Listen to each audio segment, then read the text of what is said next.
আপনারা দেখছেন কিনা জানি না, গতকাল বিভিন্ন মিডিয়াতে একটা রিপোর্ট করা হয়েছে। সেটা হলো আপনার দুর্নীতি নিবারণ সহায়ক সংস্থা নামে একটা সংস্থা আছে। এটা আসলে আমিও দেখছি, বা এর অনেক আগে থেকে এরা আসলে ভিডিও করে বা এই কাজগুলো করে থাকে। নর্মালি তারা যে কাজটা করে সেটা হলো বিভিন্ন জমি জমা সংক্রান্ত বেশি হয় আর কি। বিভিন্ন বৈবাহিক সম্পর্ক নিয়ে আসলে যে ঝামেলাগুলো হয়, একজনের জমি অন্যজন নিয়ে জোর দখলভাবে খাইতেছে, বা তার ন্যায্য পাওনা যে জমিটা সেটা দিচ্ছে না, বা ওয়ারি সূত্রে সে একটা জমি পাওনা থাকার কথা বা সেটা থেকে সে বঞ্চিত, এই ধরনের কাজগুলো নিয়ে আসলে তারা কাজ করে। এখন প্রশ্ন হলো যে তারা এই কাজগুলো তো অনেক আগে থেকেই করে এবং মোটামুটি অনেকে এটা ফলো করে। তো এটা আসলে কালকে যে ভিডিওটা প্রচার হয়েছে তাকে নিয়ে, বা বিভিন্ন মিডিয়াতে আসলে বিভিন্ন রকম ব্যাখ্যা প্রকাশ করছে আর কি, যেটা আসলে দুঃখজনক।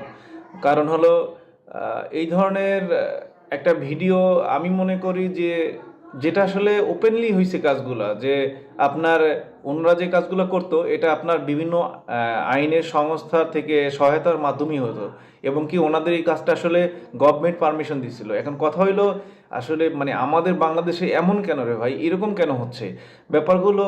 হলো একটা গভর্নমেন্টের সংস্থা থেকে ওনাকে পারমিশন দিয়েছে সেই কাজগুলো, আজকে আপনি এত বছর পর তাকে আবার অ্যারেস্ট করতেছেন, বা অ্যারেস্ট করার জন্য চলতেছে প্রক্রিয়া। আবার হলো যে বিভিন্ন মিডিয়া আসলে বিভিন্ন রকমের আসলে ভুল ব্যাখ্যা দিচ্ছে, বিভিন্ন ওরা আসলে হেডলাইনে দিচ্ছে যে ভুয়া দুদুক্ত কর্মকর্তা আসলে ধরা পড়ছে। আপনারা মিডিয়াগুলো এমন কেন রে ভাই?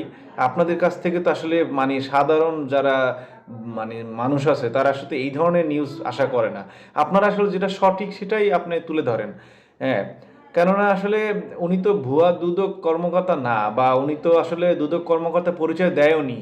এবং আপনাদের ভিডিওর মধ্যেই উনি মানে দেখানো হয়েছে যে আসলে ওনারা যে একটা ইউনিফর্ম ব্যবহার করে, ইউনিফর্মে কি দেওয়া আছে যে আপনার দুর্নীতি নিবারণ সহায়ক সংস্থা। এখন ব্যাপারগুলো হলো ওনারা যে কাজগুলো করে, আপনারা যদি ওনাদের ইউটিউব চ্যানেলে অথবা ফেসবুক চ্যানেলে গিয়ে ভিডিওগুলো সার্চ করে দেখেন, সেখানে দেখবেন যে প্রত্যেকটা অপারেশনের ক্ষেত্রে কিন্তু ওনাদের প্রশাসনিক আছে সহায়তায়, ঠিক আছে? বিভিন্ন প্রশাসন আছে, বিভিন্ন থানা থেকে ওনাদেরকে সহায়তা হিসাবে প্রশাসন দেওয়া হয়, এবং বিভিন্ন জেলা পর্যায়ে যে জেলা প্রশাসক যারা আছেন ওনাদের কিন্তু ওনারা আগে মানে ইনফর্ম করেন।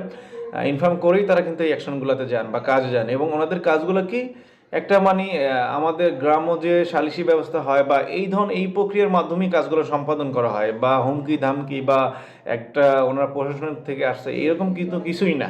জাস্ট একটা আলোচনার মাধ্যমে আসলে সত্যতা যাচাই করে ওইখানের নিকটস্থ চেয়ারম্যান মেম্বার যারা থাকে এবং আইনি সংস্থা